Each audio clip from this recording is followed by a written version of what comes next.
Bienvenidas vecinas, bienvenidos vecinos a una nueva emisión de Sucesos Porteños. Hoy en su tercera entrega, aquí por www.radiolajunta.esenvivo.com.ar, todos los terceros sábados de cada mes. Agradecemos a la licenciada María Teresa Fuster, al doctor José Selles Martínez, a la licenciada Susana Costa, al licenciado Lucas Yáñez, al historiador Roberto Requejo, al licenciado Rubén Camiliosi, a la licenciada Elena Maurín y a todas las juntas de estudios históricos que con sus aportes nos permiten concretar este tercer Sucesos Porteños. Sucesos Porteños. El mayor reservorio historiográfico del país ha celebrado su bicentenario el 28 de agosto del 2021, iniciando como archivo de la provincia de Buenos Aires. María Teresa Fuster, licenciada en Historia, especialista en Historia Colonial, docente e investigadora, se desempeña en el Archivo General de la Nación. En la actualidad dirige la revista Histopía y nos ilustra sobre la historia y la actualidad de esta institución bicentenaria. Porque el archivo se fundó un 28 de agosto de 1821. Realmente es una de las instituciones más antiguas de nuestro país y es una institución que la verdad merece la pena que todos realmente puedan llegar a conocer. No solamente aquellos que amamos la historia, sino todos, porque realmente es como que guarda la memoria de nosotros, de nuestras raíces, de nuestro país, la formación de nuestra nación, nuestras costumbres, y realmente es un reflejo del crecimiento de nuestra nación. Por eso es algo que el archivo es de todos y que merece que realmente todo ciudadano lo pueda llegar a conocer. Ahora el archivo está en un proceso de mudanza. Estamos en un edificio nuevo que comenzamos nosotros a mudarnos justo un mes antes de la pandemia, de la cuarentena. Por lo tanto, es como que quedó durante un tiempo esa mudanza interrumpida. Pero bueno, gracias a Dios se pudo continuar y la gran mayoría de los fondos ya están en la nueva sede, que es un espacio muy amplio, preparado para contener y resguardar toda esa documentación que tenemos, que es una documentación, después te lo voy a explicar, realmente muy valiosa. Bueno, empezamos ahora esta semana a recibir la visita del público, o sea, de que pueden aquellas personas que desean hacer investigaciones, tanto en fotografías, en cine o documentos escritos, papel, poder acceder a esa documentación. A partir del lunes comenzamos a recibir investigadores, lo cual nos llena a todos de mucha alegría el poder recibirlos y que, bueno, el archivo vuelva a ser útil para todos.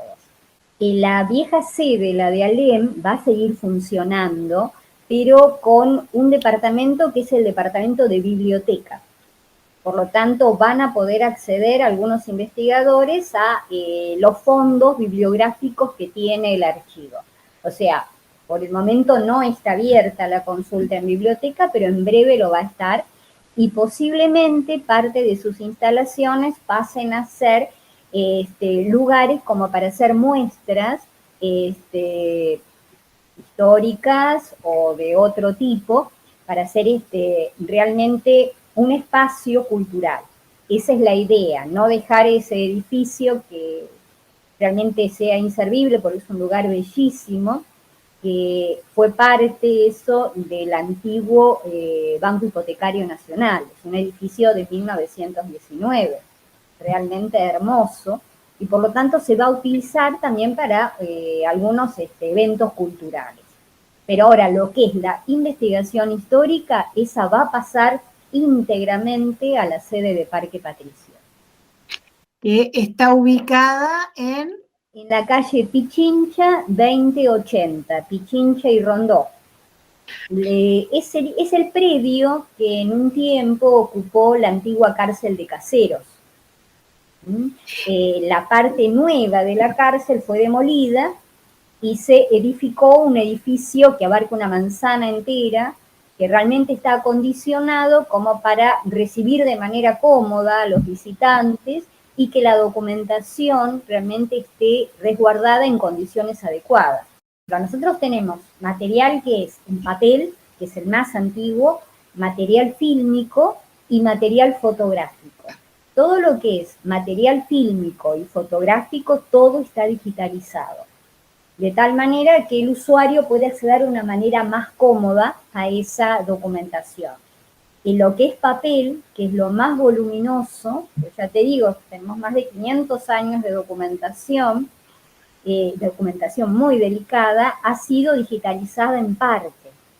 Por lo tanto, mucho de esa documentación todavía se consulta la original.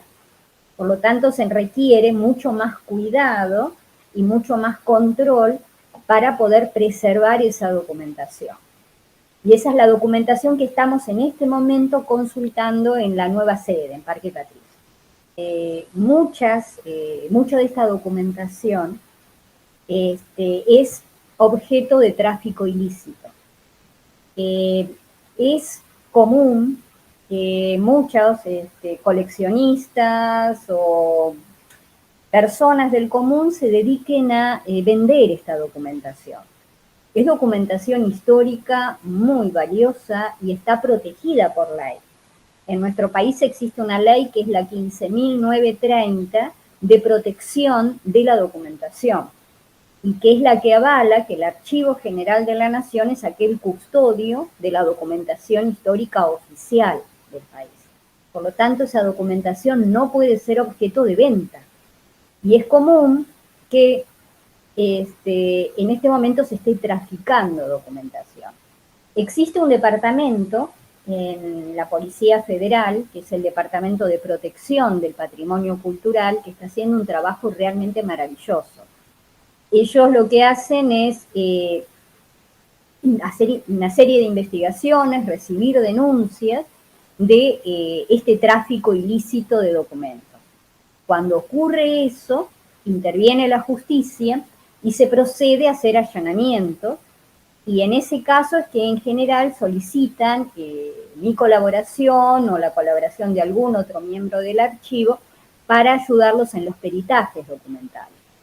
Ya hace muchos años, hace alrededor de 12 años que estoy trabajando con ellos en este campo, y la verdad que se ha recuperado una cantidad impresionante de documentación, no solo en el país, sino también en el extranjero. Y esa documentación ha vuelto, gracias a la justicia, al Archivo General y también a otros archivos. Si se trafica la documentación, es algo realmente muy triste, porque perdemos la posibilidad de tener material histórico que es insustituible. Porque un documento es único, es original, y por lo tanto, si se pierde, no se recupera más. Por eso es tan importante que la gente tome conciencia de que no es un documento histórico antiguo, un souvenir, algo para tener en la casa, sino que es realmente parte de nuestra historia y que debe estar donde tiene que estar, que es en el archivo general o en algún archivo provincial o estatal. Y realmente se está haciendo un trabajo muy, muy interesante, muy bueno, y no solamente con documentos, sino también con otros bienes, como bienes arqueológicos, bienes antropológicos, obras de arte, y realmente se está impidiendo que todo ese patrimonio de la nación se vaya de nuestra nación y perdamos esos bienes culturales que son tan valiosos. El archivo originalmente, fue una idea que tuvo Bernardino Rivadavia, y gracias al entonces gobernador, que era Martín Rodríguez, se decide que se cree el archivo. ¿Por qué era necesario tenerlo? Porque era un lugar donde se iba a guardar toda la documentación producida por el anterior gobierno español. O sea, todo lo que estaba de la burocracia hispana, las actas de cabildo, todo lo que hacía la Constitución desde el nacimiento de lo que en ese momento había sido el virreinato del Río de la Plata, pasa a formar parte, a reunirse en un solo lugar. Se elige un edificio que está en lo que ahora es la Manzana de las Luces. Ahí hay un pequeño lugar donde comienza a depositarse toda esa documentación. Con el correr del tiempo se va sumando mucha más documentación a medida de que el Estado la va produciendo. Documentación de guerra, de política, de clero, etc. Obviamente ese lugar quedaba chico. Para más o menos 1900 se le otorga al archivo una nueva sede, que era donde estaba el primigenio Congreso de la Nación, en la calle Balcarce, donde ahora está la Academia Nacional de la Historia. Ahí comienza a funcionar la segunda sede del archivo.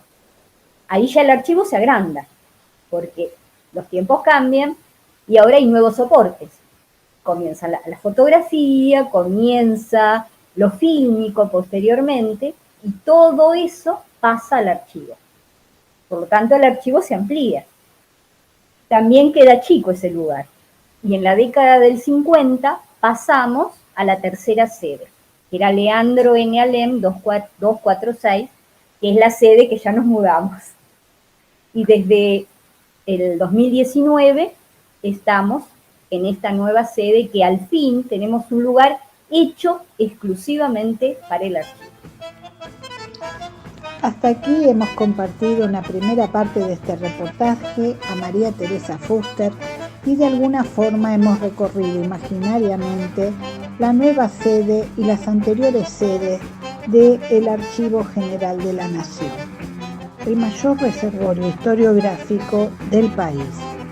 Los invitamos a ver el reportaje completo por YouTube, por nuestro canal de YouTube, pero también le proponemos esperar al próximo Sucesos Porteños, donde trataremos de incorporar la segunda parte de este interesante reportaje.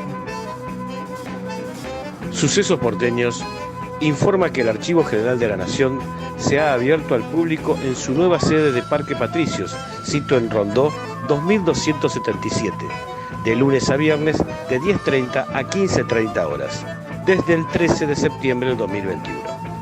Ofrece sus servicios de capacitación y formación en archivística, acceso a copias de documentos digitalizados en su archivo y también el servicio de consulta presencial únicamente en su sede de Rondó 2277, Parque Patricios. Sucesos Porteños.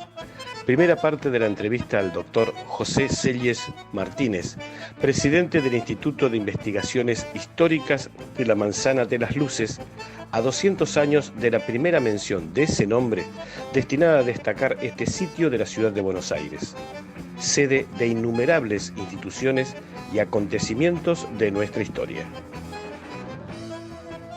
Sin duda que lo que más impacta en la historia de la Manzana de las Luces, como bien dijo, se cumplen ahora 200 años de esta denominación, aunque la manzana es más antigua, naturalmente, nace con el cuadriculado de Garay, y se potencia cuando se instalan allí los jesuitas. Pero lo que más impresiona, y que es lo que ha causado que yo normalmente diga que la Manzana de las Luces es, con todos los cambios de escala necesarios, nuestro foro romano, es la cantidad de instituciones que funcionaron allí a lo largo del tiempo. Instituciones, en principio vinculadas a los jesuitas, luego vinculadas al virreinato, y luego vinculadas a la historia de la provincia de Buenos Aires, y después, decididamente, de la nación como capital, cuando se capitaliza Buenos Aires. Es decir, y en todos los ramos: educación, religión, cultura, salud, política, todo ocurría en esa manzana. Lo que no yo siempre digo, lo que no pasaba en la Manzana de las Luces, o bien ocurría en el Fuerte y Casa de Gobierno, o en el Cabildo, pero en 1820 el Cabildo casi deja de cumplir funciones de Cabildo, y todo pasa a ocurrir en esa sala nueva que se construye justamente en 1821 y que el año que viene cumplirá su bicentenario y lo vamos a festejar, que es la sala de la legislatura. Por eso la sala de la legislatura después es temporariamente sala del Congreso Nacional y también fue durante casi 50 años sala de la legislatura porteña cuando Buenos Aires, de lo que sería hoy en día el Consejo Deliberante. O sea, hasta fue cárcel. Es decir, para hacer de todo, hasta fue cárcel. Cuando se produce la Revolución de Oruro, algunos de los presos son instalados en esas casas redituantes que había hecho construir Bertis. Al principio era para sostener la Universidad de Buenos Aires, pero que luego tienen otros destinos, y en esas casas se alojan algunos de los presos que se traen desde Bolivia cuando es la Revolución de Oruro. Así que de todo ocurrió en esa manzana.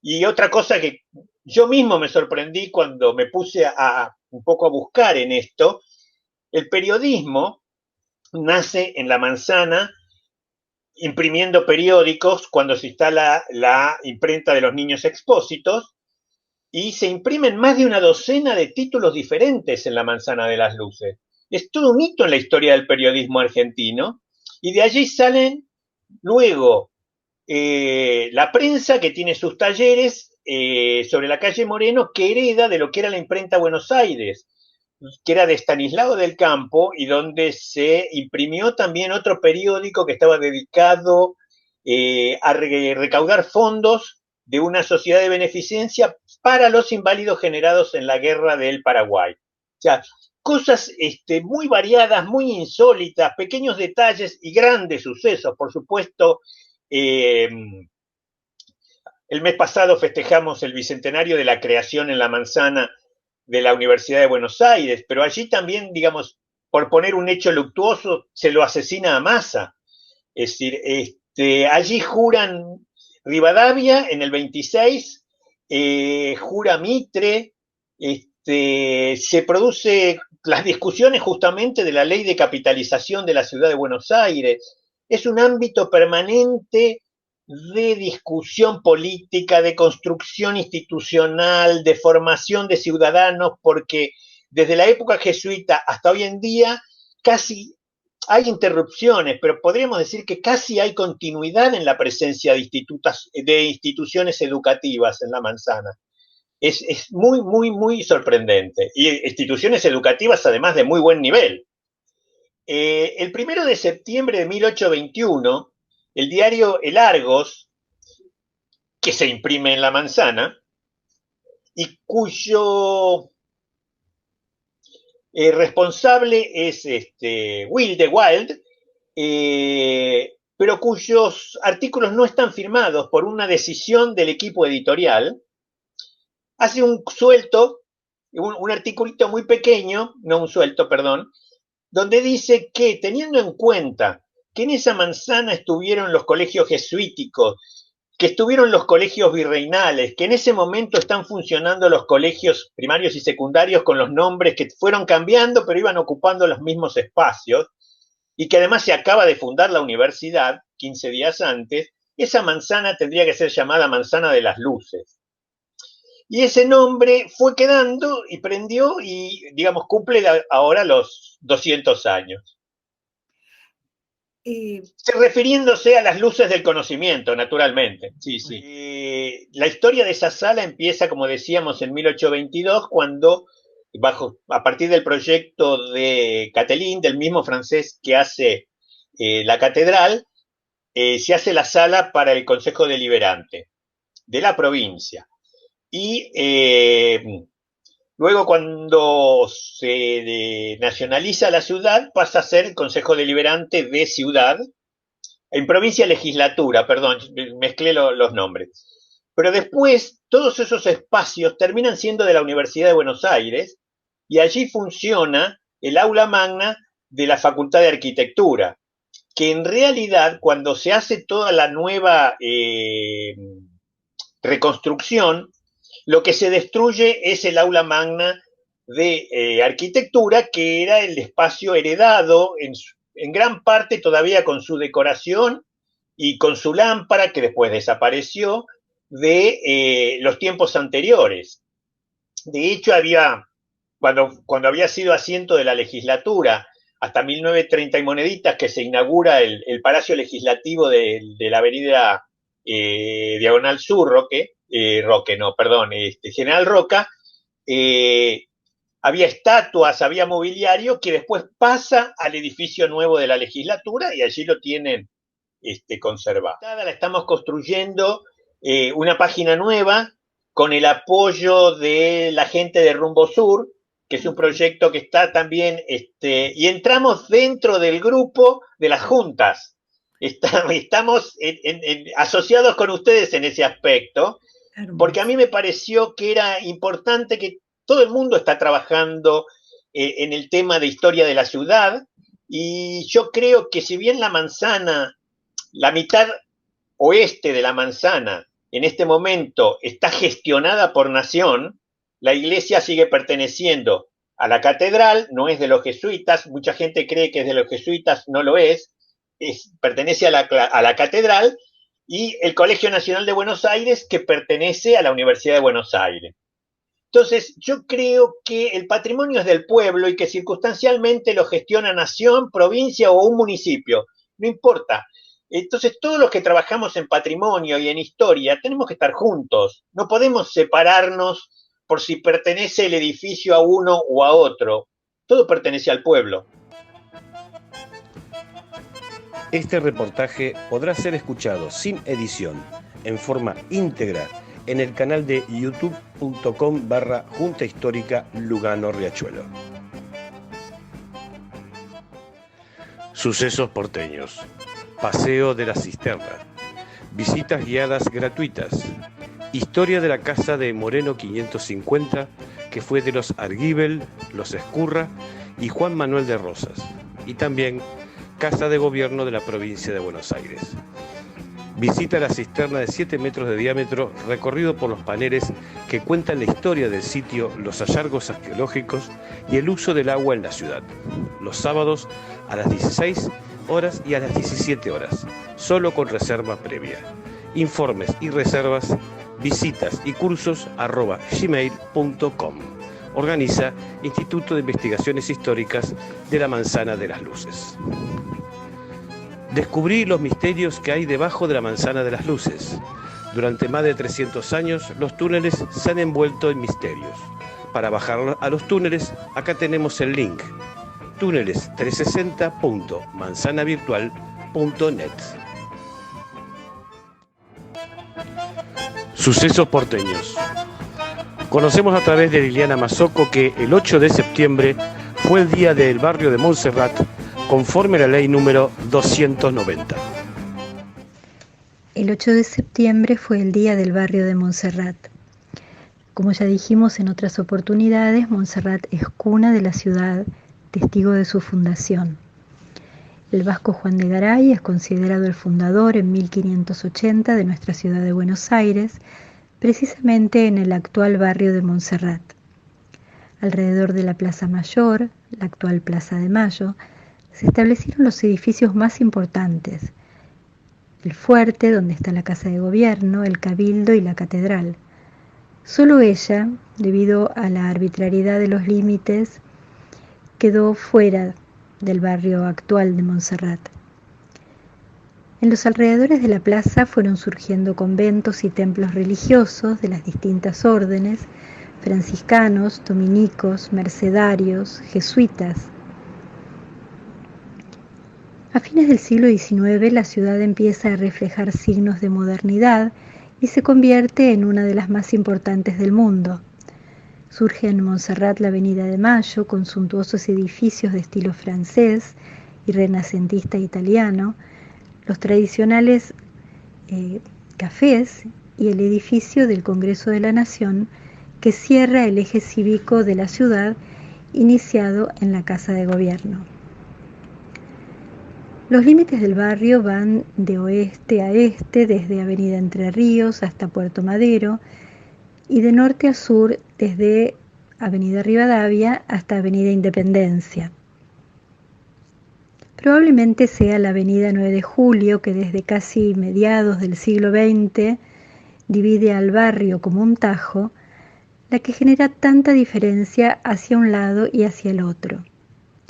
Muchos historiadores consideran que no debieran haber incluido en los límites de Montserrat a las calles que originariamente pertenecieron a Catedral al Sur, Santo Domingo o Barrio Sur, como se llamaba en esa época, al sector ubicado al este de la avenida 9 de Julio y que correspondía a la zona más histórica.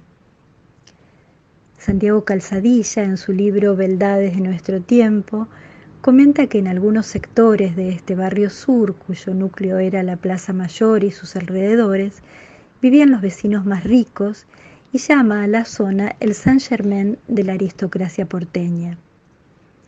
Para muchos, el barrio de Montserrat empieza a desarrollarse no tan cerca del casco fundacional, sino más bien en los arrabales, a partir del nacimiento de la capilla que en 1769 fue erigida en parroquia de Montserrat, que dio nombre al barrio y cuyo nombre se debe a la advocación mariana venerada en el monasterio del mismo nombre en Cataluña, cercano a Barcelona.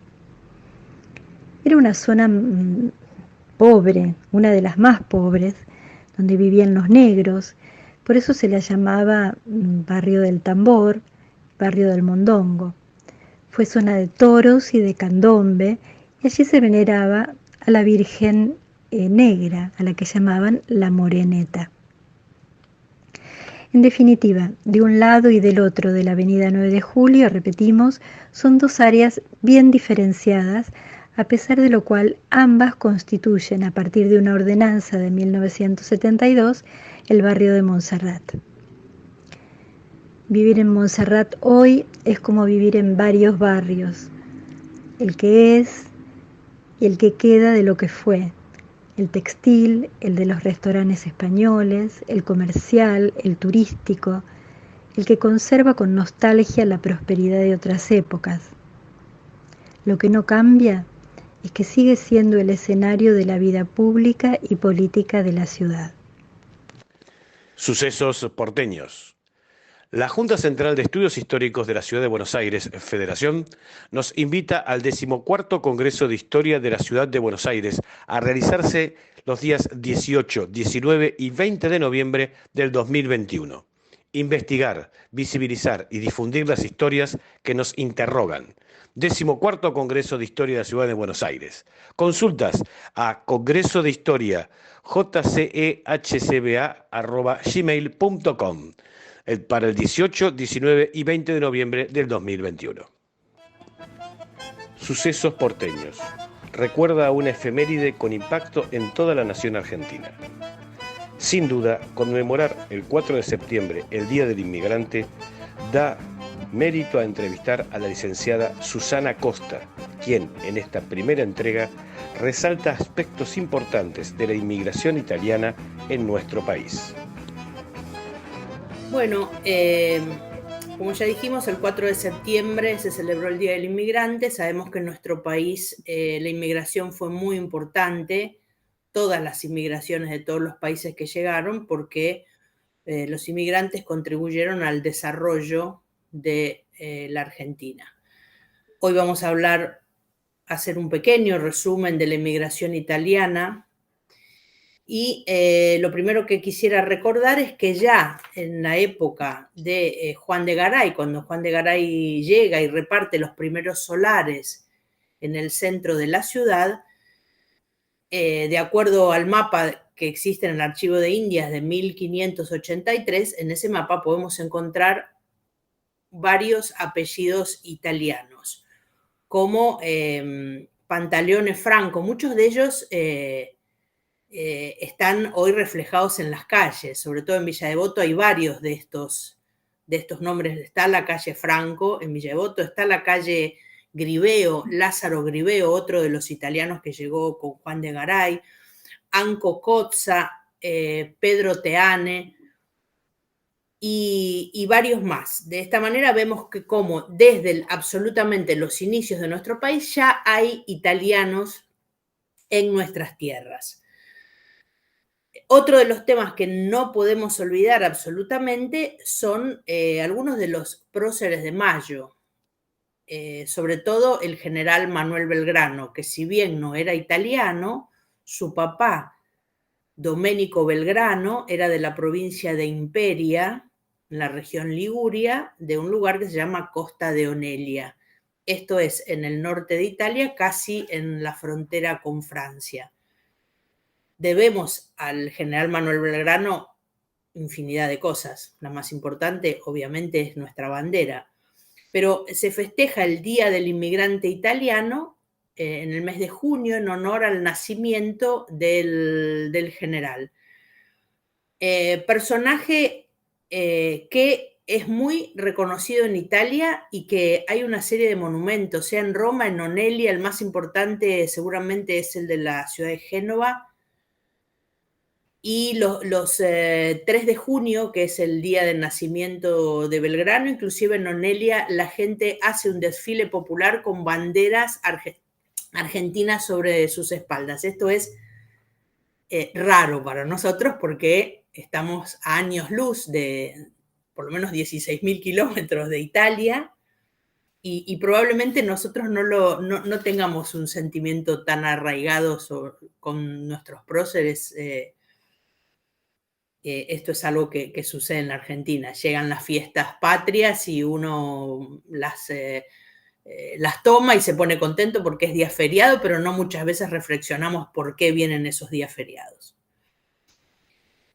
Estas dos primeras, digamos, hechos que nombré serían los más importantes, pero hay otra gente que va a llegar, inclusive en la época de la colonia, arquitectos, por ejemplo, Andrea Bianchi, que es el que va a edificar la Basílica del Pilar en Recoleta.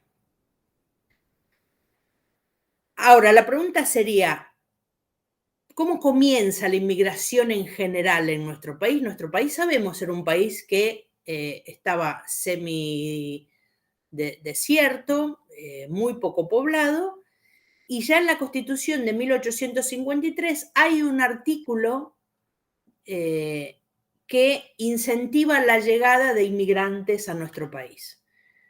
Sarmiento y Juan Bautista Alberdi, que tenían ideas liberales, ellos dicen que es necesario traer mano de obra. Aquí también uno podría analizar esto de que no tenían en cuenta la mano de obra ni de los nativos del país ni de los criollos y apuntaban más a una mano de obra que viniera de Europa, sobre todo del norte de Europa, cosa que no va a suceder porque la mayoría de los inmigrantes que llegaron fueron españoles e italianos. Italianos la mayoría y segundos españoles. Pero hay un hecho destacable en 1876, la llamada Ley Avellaneda de Inmigración y Colonización. Esta ley, que tiene infinidad de artículos, dividida en estas dos partes, una parte dedicada a la inmigración y otra a la colonización. La colonización tendiente a habitar los territorios donde no vivía nadie. Y en esta ley se prevén varias cosas importantes. Si había gente que quería inmigrar y que tenía las condiciones técnicas o los estudios que Argentina en ese momento necesitaba, inclusive se le podía pagar el pasaje. Además, se van a crear una serie de comisionados en Europa que van a hacer publicidad en nuestro país. Generalmente la publicidad fue engañosa porque se vendía a la Argentina como un oasis verde, con grandes montañas nevadas. Y la verdad es que nosotros hemos tenido históricamente grandes problemas con el agua. El oasis verde, salvo en la zona de la Pampa húmeda, no existía en nuestro país. Ya vamos al norte de la Pampa, es un territorio absolutamente seco. Así que muchos vinieron como agricultores pensando en un paraíso que después hubo que trabajarlo y muchísimo para llevar el agua a los lugares que querían cultivar. Pero además la Ley Avellaneda va a tener algo muy importante que ya se venía poniendo en práctica a través de una sociedad filantrópica de inmigración, que son los hoteles de inmigrantes. Porque una persona que llega, que no tiene dinero, que tiene que buscar trabajo, llegaba al puerto de Buenos Aires y ¿qué hacía? iba a un hotel de inmigrantes. Hubo varios hoteles de inmigrantes. El más importante está todavía hoy en pie, es el único que está en pie, en la zona del puerto, se puede visitar, hoy es un museo.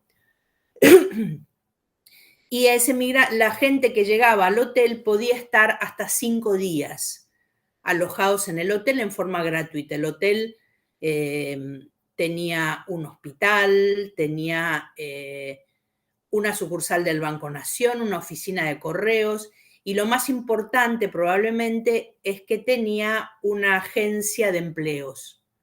Entonces los inmigrantes iban a la agencia de empleos, decían qué sabían o qué no sabían hacer y se buscaba de ubicarlos. Además de lavandería, dormitorios, o sea, estaba muy bien equipado este hotel. Las personas que llegaban con algún familiar iban directamente a la casa de los familiares. Una de las cosas que de las leyes escritas para ir, digamos, al hotel de inmigrantes es que si una persona iba primero a cualquier otro lugar para alojarse que no fuera el hotel y no tenía suerte, no podía después ingresar al hotel. Solamente del barco iban a aduana, sanidad, la sanidad absolutamente importante, porque se buscaba, hubo varios problemas con barcos que llegaron con gente enferma y ambas orillas del Plata, sea en Buenos Aires que en Montevideo, se buscaba no contagiar a la población que ya vivía.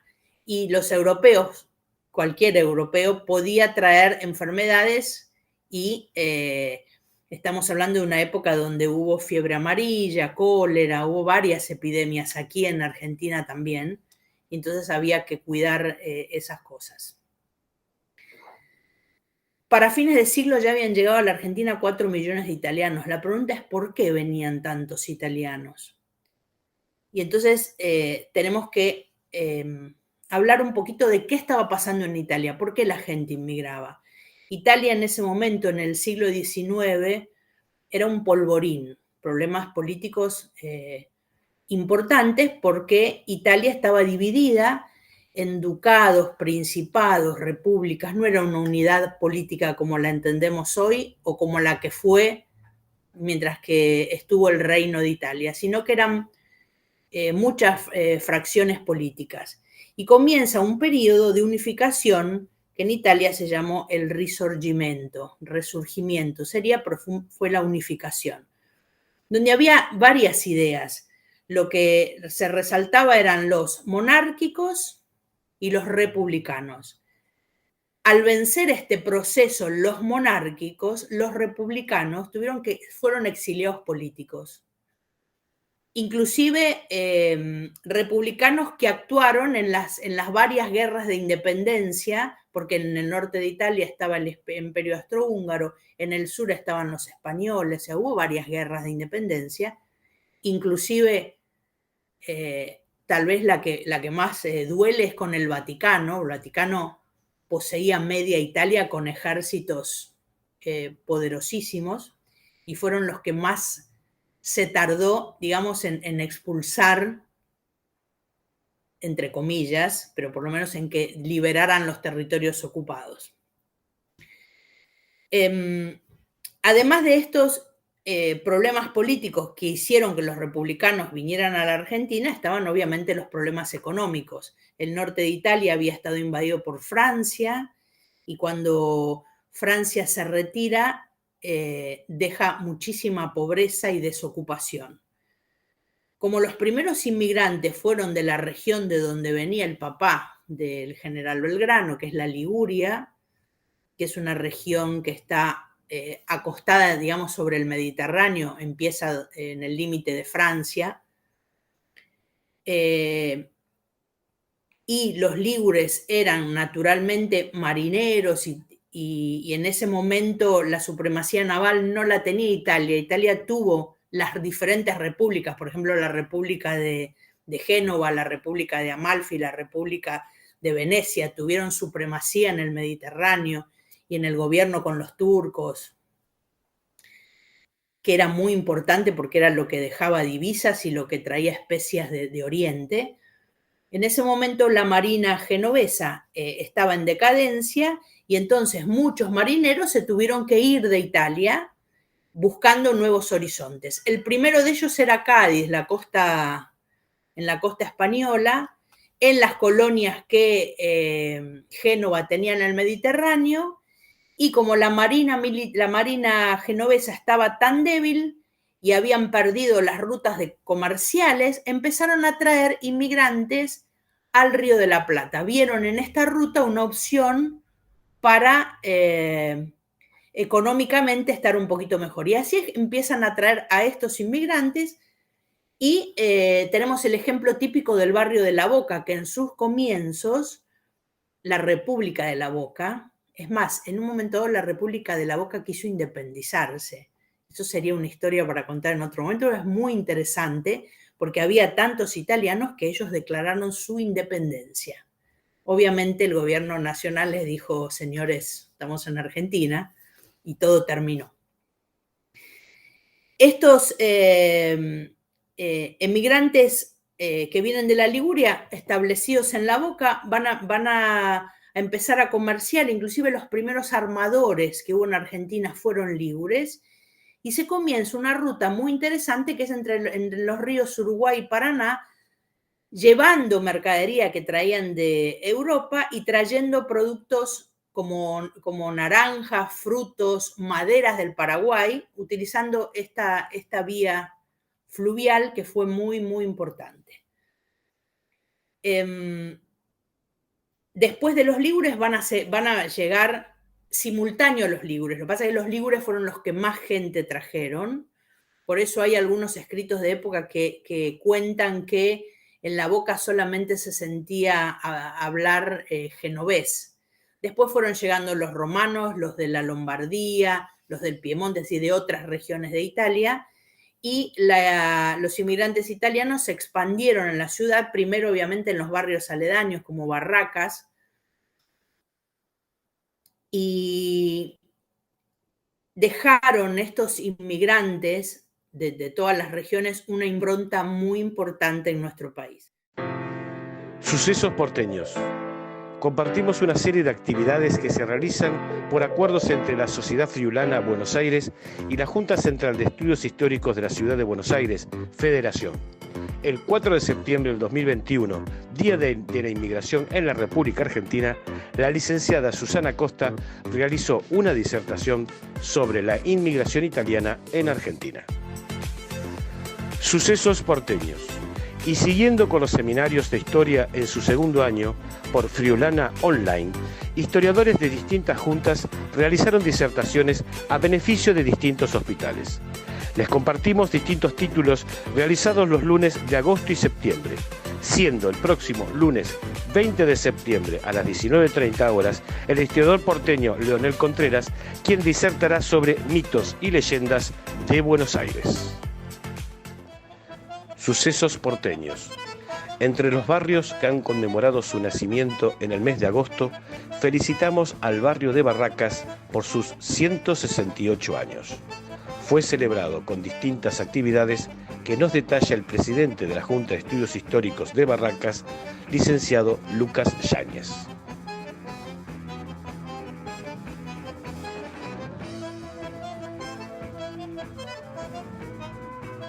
Eso dice la efeméride. Ahora nosotros cuestionamos bastante esa fecha porque si tomamos esos 168 años que vos decís, nos da que el comienzo del barrio sería el 30 de agosto de 1853. Y eso nos parece un tanto injusto con todas las poblaciones que se asentaron en este territorio, en principio desde la colonización, la conquista y colonización española, porque vos sabés bien que hay varios autores e investigadores que dicen que la ciudad de Buenos Aires se fundó por estos andurriales, o bien que don Pedro de Mendoza ya resguardó sus navíos en la zona del Riachuelo y desembarcó por estas tierras. Y incluso eso, que ya nos dejaría de por sí más de 3 siglos de historia sin reconocer, ya nos deja fuera la historia de los pueblos originarios que se asentaron en este territorio, ¿no? Los querandíes, que precisamente el cronista de Pedro de Mendoza, Ulrico Smidel, da cuenta de los encuentros que tuvieron, algunos pacíficos y otros no tanto, con los conquistadores. Nosotros aprovechamos, bueno, esto de que se ha instalado la idea del 30 de agosto como Día del Barrio, aprovechamos para hacernos estas preguntas que vos decís, para hacernos planteos y desde allí llamar o invitar a la reflexión. Entonces, como vos decías, hicimos una serie de actividades que arrancaron con un conversatorio acerca de el territorio de las barracas como un territorio de arte y de artistas. Y entonces tuvimos ahí la posibilidad de escuchar y de compartir una tarde con Marino Santamarina, con Leo Vinci, con Marina Dogliotti y con Ricardo Talento, que son exponentes, ¿no? del arte y de la cultura, que por suerte están acá en este territorio y trabajan mucho por el barrio, ¿no? Haciéndolo extensivo al vecino barrio de La Boca también, ¿no? Esta charla, este conversatorio tuvo lugar el viernes 27 de agosto. El domingo 29 abrimos una invitación a hacer una recorrida. Nosotros solemos hacer desde la Junta caminatas por sitios y lugares que nos parecen de interés. Y esta vez hicimos una que no teníamos hecha nunca, nunca la habíamos hecho antes, que es una caminata por la avenida Vieites, desde que se inicia, ¿no? Desde la avenida Suárez hasta el Riachuelo.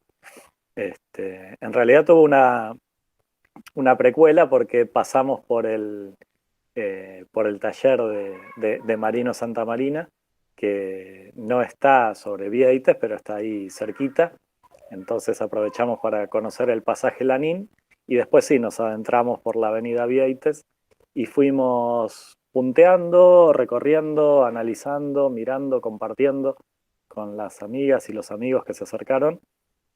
Bueno, algunos sitios de interés y algunas de las características que hacen tan particular al barrio de Barracas, que me parece que la avenida Vieites es lindo como una condensación de todas esas historias, instancias, momentos, experiencias que son las que hacen a nuestros territorios. El viernes pasado, el 10 de septiembre, después de muchas postergaciones y de muchas idas y vueltas y de pensar mucho qué era lo que teníamos que hacer por la situación sociosanitaria que nos impuso la pandemia, decidimos finalmente hacer el tercer encuentro de Barracas al norte y al sur, que es, bueno, como su nombre lo indica, ya va por la tercera edición, desde el año 2017 que estamos haciendo esta actividad. Hicimos uno el 2017, el 2018, nos tocaba hacer el siguiente en el 2020, el 2019 lo tomamos ahí como un año sabático para prepararnos y bueno, nos cayó encima la pandemia. Pero finalmente, bueno, organizamos, invitamos a algunas personas que siempre nos acompañan, algunos investigadores que siempre están dispuestos a participar y la verdad que contamos ahí con la ayuda inestimable de la Universidad Tecnológica Nacional, la Facultad Regional Avellaneda, que nos puso a disposición sus dispositivos y sus plataformas electrónicas y entonces desde ahí hicimos el tercer encuentro de manera virtual con una selección de trabajos que un poco decíamos, ¿no? Tratan de compensar o de balancear lo que para nosotros es la investigación histórica o el trabajo de las juntas, ¿no? Porque había una junta invitada que es vecina, que es la Junta de Quilmes, vecina porque a nosotros nos gusta tomar el territorio del gran partido de Barracas, ¿no? No distinguimos entre Barracas al norte y al sur y tratamos de juntarnos con las juntas que están al otro lado del riachuelo también. Y entonces invitamos a la Junta de Quilmes, que es vecina y que tiene un excelente trabajo de divulgación ahí dentro del partido. También tuvimos la posibilidad de escuchar a 2 estudiantes, 2 personas que se están formando en historia en la Universidad Nacional de Avellaneda. Y finalmente una profesional ya, una licenciada en historia que está haciendo su tesis de doctorado y que entonces nos compartió un poco la investigación a la cual ella se va a referir en esa tesis, que versa sobre un pedacito del actual partido de Lanús, que en algún momento también fue parte de este territorio extenso de Barracas, ¿no? Así que pudimos mixturar ahí distintas visiones acerca de cómo construir historia desde lo que hacemos los vecinos y los investigadores, la gente curiosa, los que se están formando en la historia y los que ya están formados y están trabajando en la superación, ¿no? Y entonces me parece que eso tuvo de interesante y de rico y poder compartir también con una cantidad de personas que por suerte nos están siguiendo y les gusta y se sienten convocados por estas actividades que les proponemos, no solo desde la Junta de Barracas, sino desde las juntas de Avellaneda también, ¿no? Bueno. Y con la participación también de nuestros compañeros y de nuestra Junta Madre, de la Junta Central de Estudios Históricos de la Ciudad de Buenos Aires, que siempre que hacemos estas actividades o estas locuras también dicen presente y nos acompañan y están ahí para alentarnos en todas estas movidas raras que hacemos. Y para mí la historia es una ciencia, ¿no? Y eso que como vos decís, ¿no? Es lo que una de las primeras cosas que charlamos con las y los estudiantes cuando se acercan a descubrir este mundo de la historia, ¿no? Así. Este reportaje podrá ser escuchado sin edición, en forma íntegra, en el canal de youtube.com/Junta Histórica Lugano Riachuelo.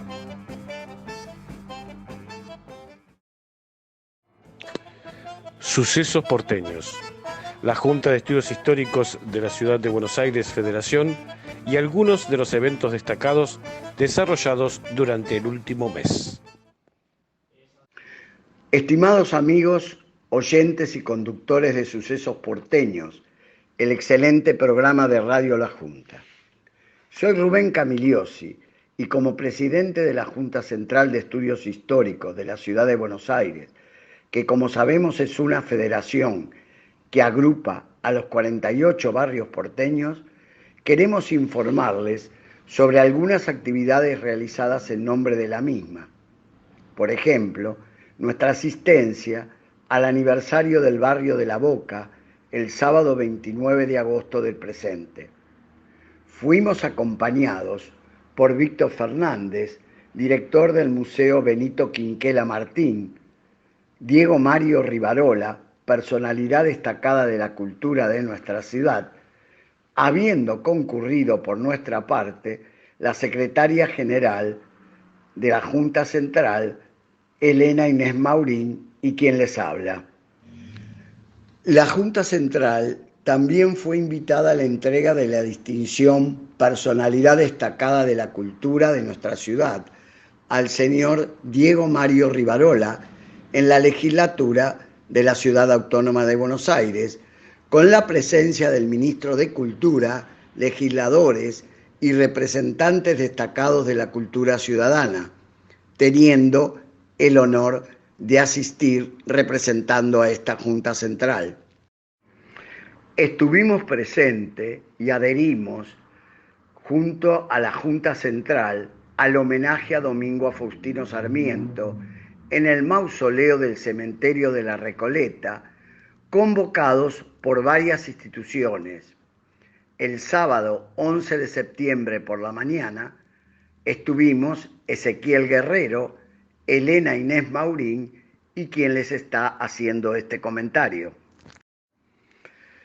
El diputado Diego Güell convocó a la Junta Central para hacer entrega de una distinción de la legislatura de la Ciudad Autónoma de Buenos Aires al Ateneo de Estudios Históricos de Parque de los Patricios, miembro titular de esta Junta, con motivo de cumplir 50 años de actividad.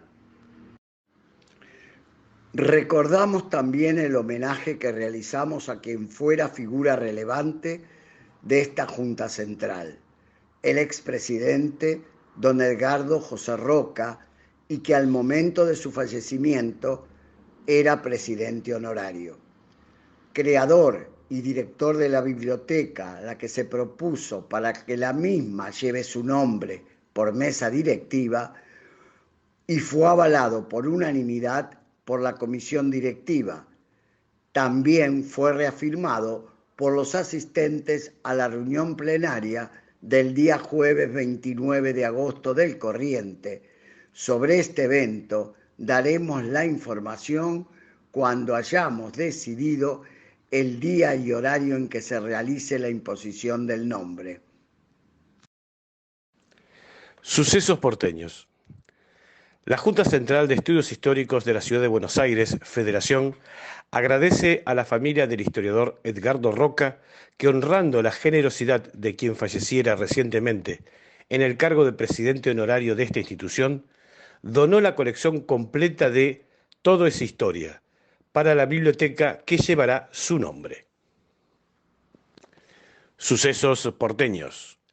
La Junta Central de Estudios Históricos de la Ciudad de Buenos Aires, Federación, nos invita al 14º Congreso de Historia de la Ciudad de Buenos Aires a realizarse los días 18, 19 y 20 de noviembre del 2021. Investigar, visibilizar y difundir las historias que nos interrogan. 14º Congreso de Historia de la Ciudad de Buenos Aires. Consultas a congresodehcba@gmail.com para el 18, 19 y 20 de noviembre del 2021. Sucesos porteños. Roberto Requejo, su investigación y su visión sobre el padre de la patria, a 171 años del paso a la inmortalidad del general Don José de San Martín. A mí siempre me intrigó por qué San Martín estuvo acá de golpe y de golpe desapareció. Es como hablando con un profesor de historia de la universidad, que Dios lo puso acá y 12 años después se lo llevó. Y nunca más supimos. Entonces, hablando con una persona historiadora porteña, un historiador porteño, una historiadora que ya fallecido, Jorge Alfonsín, que es el que me hizo tomar mucho cariño por las cosas de la historia, me dijo, anda a las fuentes. ¿Cómo a las fuentes? Sí, anda a las fuentes. Anda a hablar con Isabel la Católica. Yo lo tomé medio en broma, pero lo hice. Empecé a leer las leyes de Castilla, todo. Bueno, todo eso me fue llevando a ver los cambios que se habían producido entre Isabel la Católica, la Casa de Austria y la Casa de Borbón, y cómo fueron influyendo cada uno de ellos en la formación, en el manejo de los estados, del Estado español, del Imperio Español. O sea, no podía ser que hubiera tantos cambios, que tan pocos españoles hubieran podido conquistar tanto territorio. En realidad lo primero que descubrí fue que tuvieron la colaboración de los naturales del lugar, porque había invasiones de aztecas que dominaban a los mexicas, los masacraban, los mismos los incas con los aymara, y toda esa gente oprimida colaboró con los españoles. Y así sigo caminando hasta que llego a la parte que me interesaba a mí, que era el ingreso de San Martín y los vínculos que unían a San Martín con España, porque a pesar de que muchos autores no lo describen así, entre ellos Palacio, que yo lo tuve de leer en la facultad, San Martín siguió manteniendo vínculos con España por familia, por amigos y por su formación. Los militares españoles siguen combatiendo, pero ya en los militares españoles empieza a cuajar una idea y muy rápidamente. No más absolutismo, sí monarquía liberal, pero no liberal en lo económico, liberal en la expresión, en el manejo. No podés tomar tus decisiones por cuenta propia, tenés que consultarla. Esa idea cuaja muy rápidamente entre todos los 10 días españoles y se hace fuerte, pero las tropas seguían retrocediendo. Llega un momento que Francisco Javier de Castaños, el teniente general Francisco Javier de Castaños, decide incorporar su parte del ejército, junto con otra parte del ejército de Galicia, al ejército anglo-lusitano, porque solos no podían. Entonces pasa a ser un tercer estamento de la fuerza anglo-portuguesa. Anglo, Portugal y España. Pero hay que tener en cuenta una cosa. El primer combate que dieron las fuerzas españolas contra los franceses en la Guerra de la Independencia se llevó a cabo en Arjonilla. Era un capitán español con un grupo de jinetes y ven una unidad de dragones franceses, que eran los más temidos de todos, y el capitán no vacila en sacar su arma y a los sablazos limpios. A tal extremo era tal el pánico que indujo a los franceses que los franceses tiraban los morriones por el piso para que no los reconocieran y poder huir. Bueno, ese capitán era San Martín. Y después de eso, de la batalla de Bailén, San Martín ahí queda un tiempo, no en reserva, sino que él se había tomado, le adeudaban días de licencia, va a visitar a su madre, vuelve, y lo ponen bajo el mando del mariscal del marqués de Coupiñe, Alberto Malet. Y Alberto Malet lo nombra su asistente directo. Y Malet era el encargado de coordinar las estrategias españolas con los ejércitos ingleses y portugueses. En determinado momento el estratega de Malet cae enfermo, no puede concurrir, y Malet le dice, o sea, Coupiñe le dice, vení conmigo, se lo lleva. A partir de ese momento San Martín empieza a participar y a opinar cuando le piden la opinión como estratega. Muchas de las acciones se dan en base a los pensamientos de San Martín. San Martín había observado muy bien cuando combatió contra Francia en la Primera Guerra, y cuando lo conoció Napoleón, había observado muy bien el funcionamiento de las tropas napoleónicas y dijo, esta es la forma. La infantería todo muy lindo, pero las maniobras son las que valen. Y eso le quedó grabado y lo aplicó siempre. Algo lo indujo a venir.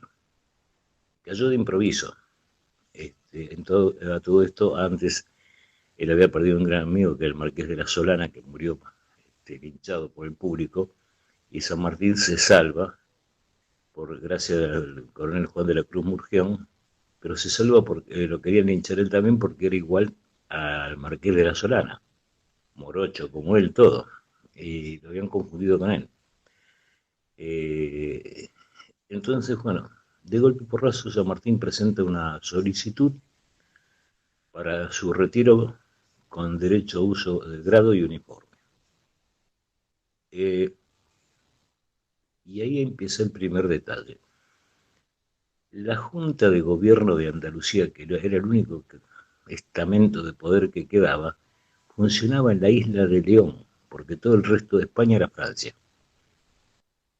Ese pedido de San Martín es avalado contra su voluntad por el Marqués de Coupiñe y es avalado por Francisco Javier de Castaños. Coupiñe llega a tal extremo que lo nombra comandante agregado al regimiento de dragones de Sagunto, era uno de los regimientos más poderosos, y el hecho de ser comandante agregado equivalía a ser coronel. Según la historia militar española, lo que es historia militar, de grado de coronel en operaciones, en combate, al grado de general, hay 1 año y medio. O sea, Eso quería decir que San Martín, si hubiese aceptado eso 1 año y medio más, era después general del Ejército de España. Eso desmiente por completo lo que sostienen muchos historiadores, que se vieron porque no tenían posibilidad de ascender. El presidente de la Junta de Gobierno en Andalucía era José Daoiz, el padre de Luis Daoiz. Y el pedido de San Martín se aprueba en 48 horas y de una forma muy extraña, con un argumento muy pueril.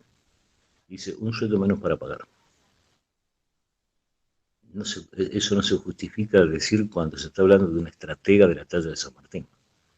Digo, acá hay algo más atrás. Agarra, San Martín se viene para acá, no lo conocía ni el loro.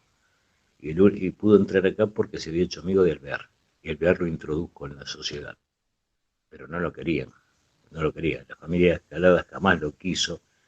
Al principio, José Escalada le demuestra buena voluntad, después lo odia.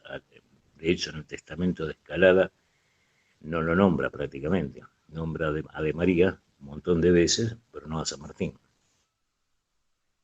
Y San Martín vino, se casó, se fue con su esposa a Mendoza, consiguió su objetivo, que era Mendoza, y ya hace algo extraño, forma un ejército. Acá sabían que iba a formar un ejército, pero forma un ejército muy poderoso.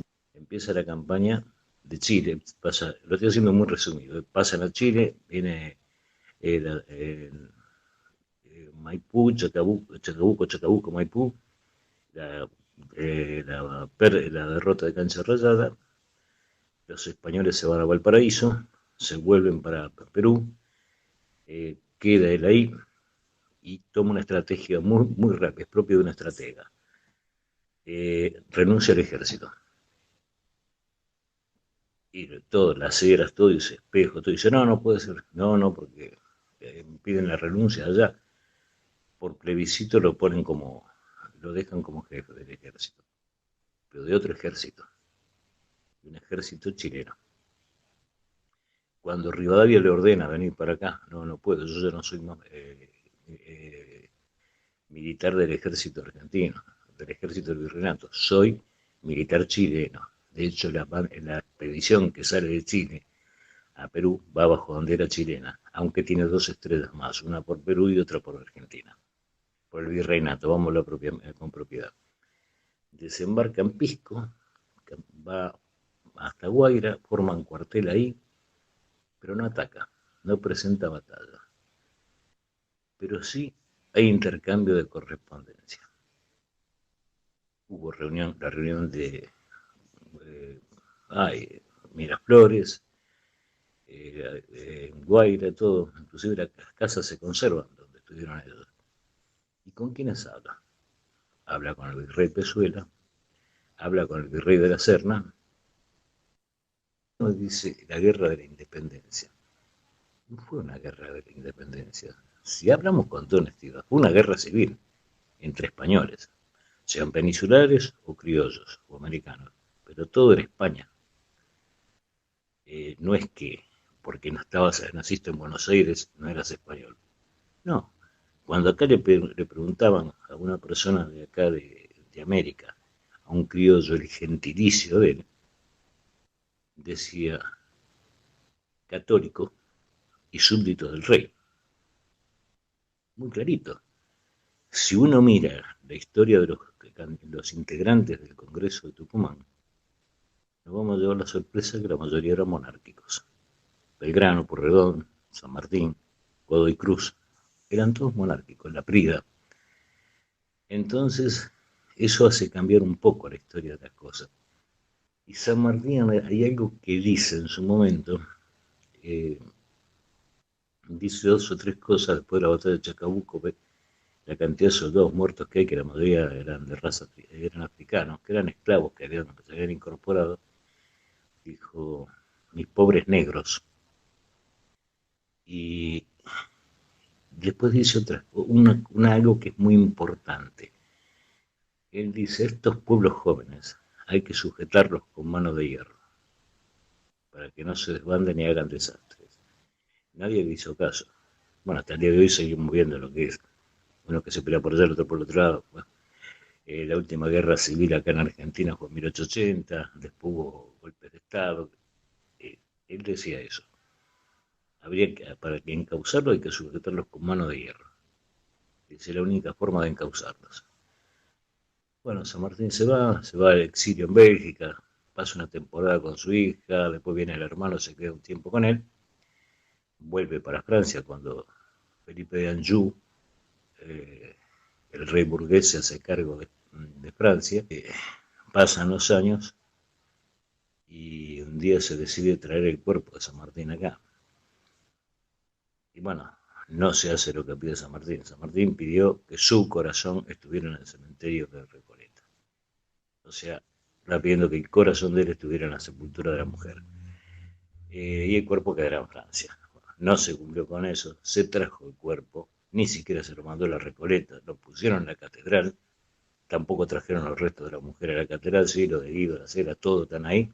La mujer nada, sigue solitaria ahí en Recoleta, cosa que alguna vez tendríamos que tomar conciencia y arreglar las cosas, porque por ejemplo en Mendoza el Día del Padre se celebra en agosto, el día de nacimiento de Mercedes San Martín, por ley, es el Día del Padre, y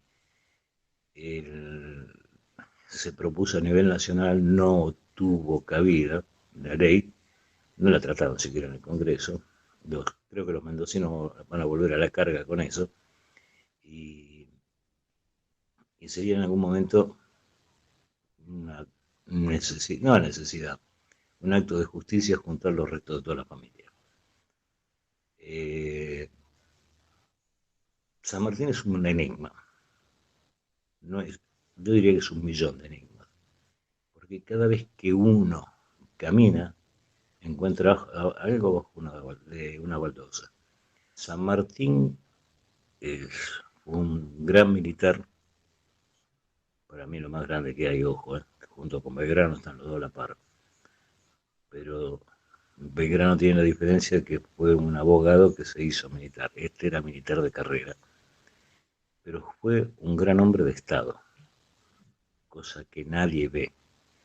Los únicos que vieron que era un hombre de Estado fueron los ingleses. San Martín fue un armador de estados. Cuando yo les comenté lo de el reino del Perú, él propone a Carlos María Isidro de Borbón. Algunos españoles consideran que San Martín fue el primer carlista. ¿Pero por qué lo propone él? Porque sabía que el hecho de proponerlo él hacía que hubiera continuidad monárquica, que no, aunque sea otra persona, pero la rama de la Casa Real seguía siendo la misma. O sea, son manejos de Estado. ¿Por qué vino? ¿Con qué vino? Es lo que estoy tratando de descubrir, porque Macduff, el vizconde inglés, que fue compañero de él, cuando sale de Cádiz, lo hace con rumbo a Londres, para en Lisboa, hasta un día en Lisboa, transbordo de barco, llega a Londres, le da 5 letras de cambio. Macduff era una persona muy rica. Le da 5 letras de cambio y cuando llega San Martín a Londres las devuelve sin usar, sin tocar un centavo. Eso quiere decir que San Martín tenía dinero en su poder. ¿Quién le dio ese dinero? No lo sé. Algunos dicen que recibió dinero de Francia para volcar la opinión de las colonias, digamos, o sea, de los virreinatos, porque una cosa es colonia, otra es virreinato.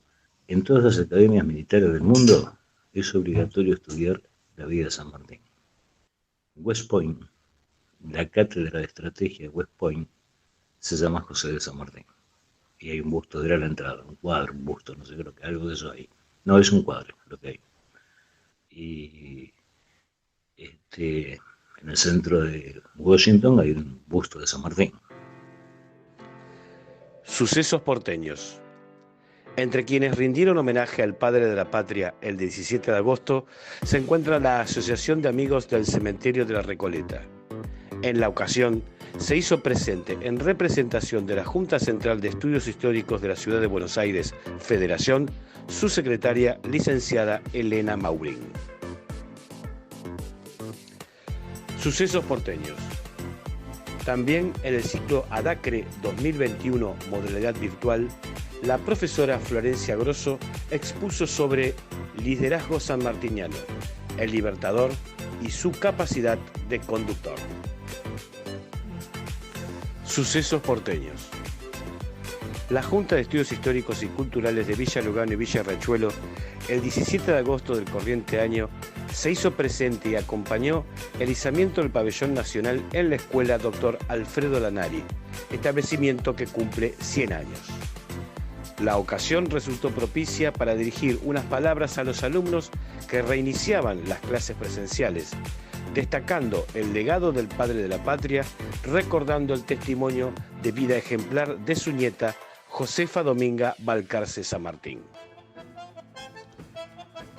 Este reportaje podrá ser escuchado sin edición, en forma íntegra, en el canal de youtube.com/Junta Histórica Lugano Riachuelo. Sucesos porteños. Las juntas de estudios históricos conmemoran las fechas importantes de sus barrios. Nos sumamos a destacarlas y felicitarlos en este espacio. Felicitamos a la Junta de Estudios Históricos del barrio de Retiro, fundada el 17 de agosto de 1978, al barrio de La Boca en su día 23 de agosto. Un feliz aniversario del barrio de Constitución, 29 de agosto, aniversario del barrio de Constitución. Felicitaciones al barrio de Floresta en su día, 29 de agosto. Felicitaciones al barrio de Barracas por sus 168 años. Felicitaciones a la Junta de Estudios Históricos de Parque Chas por 15 años cumplidos, hoy, el 2 de septiembre del 2021. Y el 8 de septiembre fue un feliz día para el barrio de Montserrat. Y felicitaciones al barrio de Parque Patricios por su 119 aniversario el 12 de septiembre de 1912, cuando fue fundado. Bueno, y teníamos pensado compartir el recorrido que propone mensualmente el último sábado de cada mes la Junta de Estudios Históricos del barrio de Agronomía. Y bueno, tenemos con nosotros a Mabel Roland, que nos va a invitar a esta recorrida que todos los meses, el último sábado de cada mes, realizan por distintas partes del barrio. Pensábamos compartir con todos ustedes en este Sucesos Porteños de septiembre la última recorrida realizada en agosto, pero por razones de espacio y de tiempo vamos a aprovechar para el próximo Sucesos Porteños el mes de octubre, donde podremos compartir también cómo resultó la recorrida de Feliz Cumpleaños del barrio de Agronomía. A continuación, unas palabras de Mabel, que quiere invitarlos especialmente. Hasta el próximo fin de sábado de septiembre, donde este barrio el 25 de septiembre cumple años. Entonces los invito a un paseo, que va a ser un paseo espectacular, esperemos que el tiempo nos ayude. Y nos encontramos entre las 9:45 y las 10:05 del último sábado del mes en Tinogasta y Avenida San Martín, en la puerta del Club Comunicaciones. Lo vamos a estar esperando con mucho amor, y especialmente porque vamos a cumplir años y trataremos de hacer algo lindo, como compartir una torta, un cafecito, una cosita así. Así que los espero, y me emociona mucho volver a verlos y arrancar con todo, lo que nunca dejamos de hacer estos 2 años, pero siempre viendo el tema del COVID, el tema del protocolo.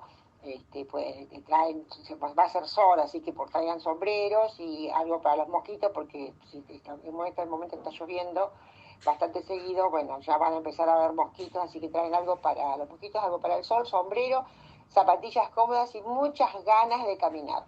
Un beso grande para todos y los esperamos. Adiós. Hola, buenas noches. Soy Ana María Brandone, secretaria de la Junta de Estudios Históricos de Agronomía.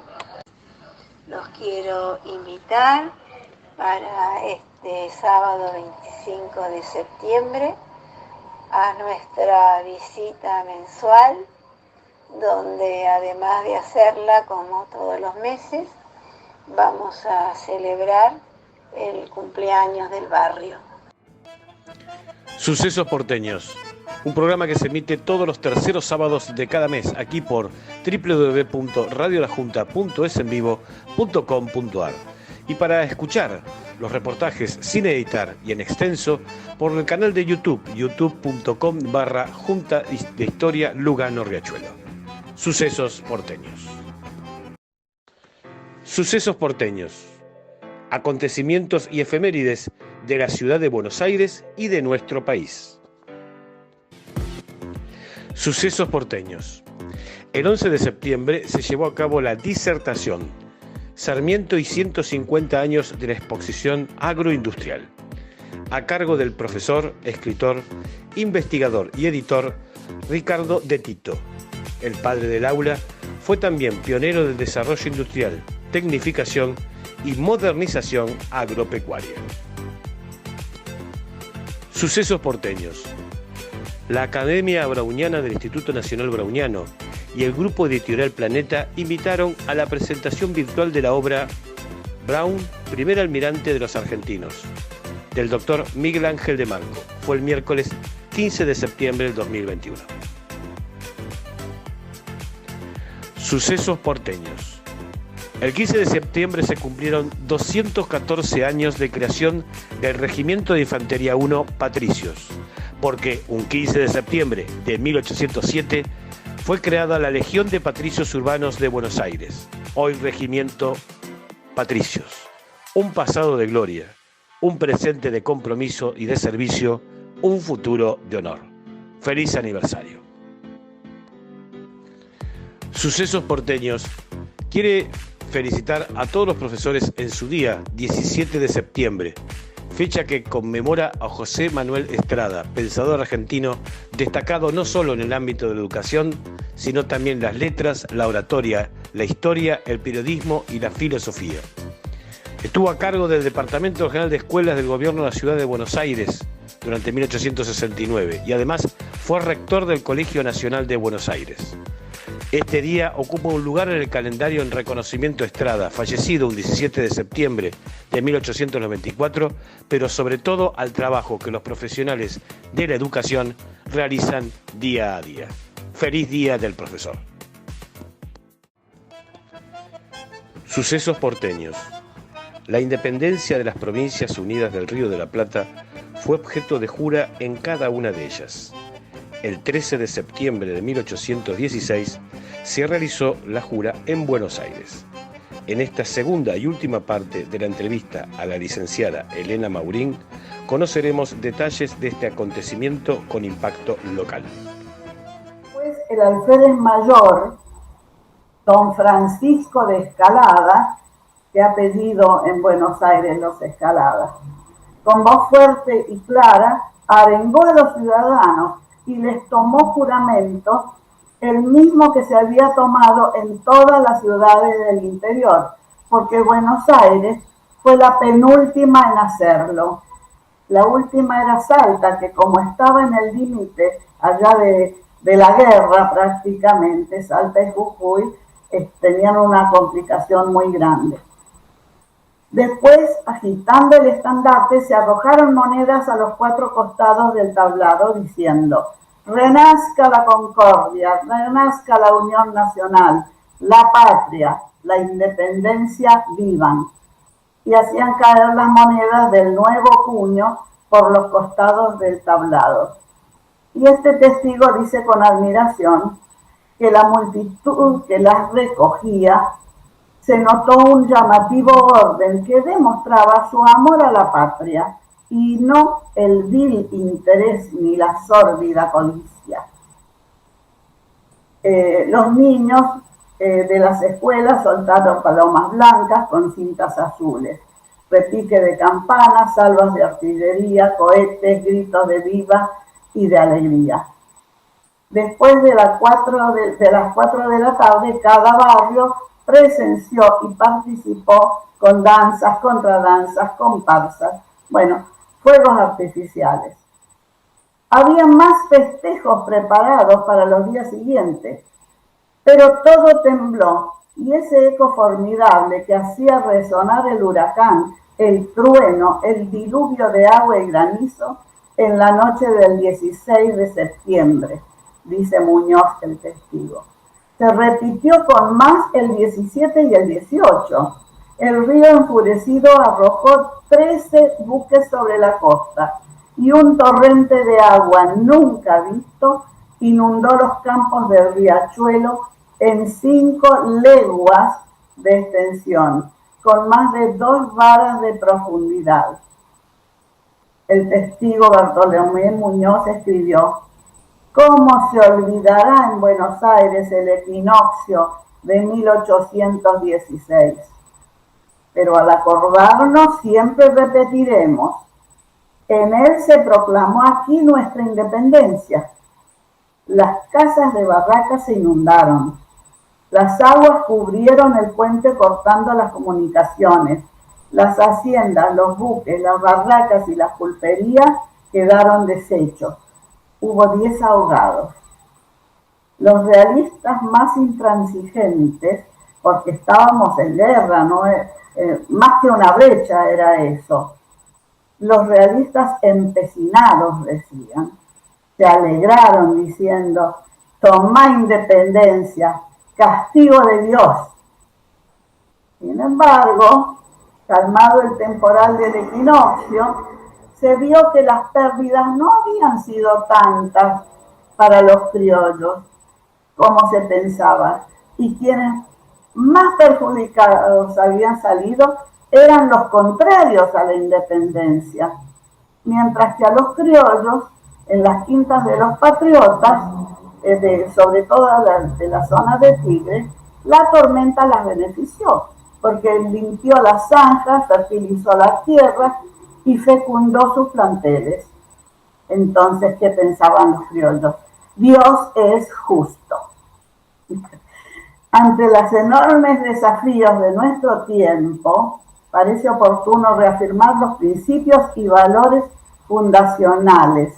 Es un momento propicio también para nosotros recordar y renovar el juramento que hicieron los congresistas de Tucumán en aquella sesión pública. Y nosotros en Buenos Aires tenemos que recordar el equinoccio de 1816, en septiembre de Buenos Aires, cuando se preguntó a los pueblos reunidos: ¿juráis por Dios nuestro Señor y esta señal de la cruz promover y defender la libertad de las Provincias Unidas en Sudamérica y su independencia del rey de España, Fernando VII, sus sucesores y metrópoli, y toda otra dominación extranjera? Juréis a Dios nuestro Señor y prometéis a la patria el sostén de estos derechos hasta con la vida, haberes y fama. Todos en Buenos Aires dijeron: sí, juro. Y nosotros nos animamos hoy a reafirmar ese juramento de 206 años. Además, si así no lo hicieres, les dijo Escalada, si así no lo hicieres, Dios os ayude. Si así lo hicieres, Dios os ayude. Y si no, Él y la patria os hagan cargo. No era una grieta, era una guerra civil. Este reportaje podrá ser escuchado sin edición, en forma íntegra, en el canal de youtube.com/Junta Histórica Lugano Riachuelo. Sucesos porteños. Felicitamos a la Junta de Estudios Históricos de Parque Chas por el evento realizado el 23 de agosto del 2021 en ocasión de homenajear al éxodo jujeño, gesta impulsada por el general Belgrano y apoyada por el pueblo que deseaba su libertad. Dicho evento se realizó en la Plaza Éxodo Jujeño, ubicada en el barrio de Parque Chas. Sucesos porteños. El viernes 17 de septiembre a 18:30 horas se realizó una exposición sobre el doctor Guillermo Rawson, auspiciado por la Junta Central de Estudios Históricos de la Ciudad de Buenos Aires, Federación. Expusieron la licenciada Elena Maurín, Guillermo Rawson, científico, político y docente, y el doctor Eduardo Badet sobre Guillermo Rawson, su mausoleo en el cementerio de la Recoleta y otros monumentos a su memoria. Sucesos porteños. El próximo jueves, 23 de septiembre a las 19 horas, en el contexto de disertación académica mensual de la Asamblea Plenaria de la Junta de Estudios Históricos de la Ciudad de Buenos Aires, Federación, el escritor Mario Tesler presentará su libro Vicente Osvaldo Cutolo, un historiador porteño. Estamos todos invitados. Sucesos porteños. La Junta Central de Estudios Históricos de la Ciudad de Buenos Aires, Federación, nos invita al 14º Congreso de Historia de la Ciudad de Buenos Aires a realizarse los días 18, 19 y 20 de noviembre del 2021. Investigar, visibilizar y difundir las historias que nos interrogan. 14º Congreso de Historia de la Ciudad de Buenos Aires.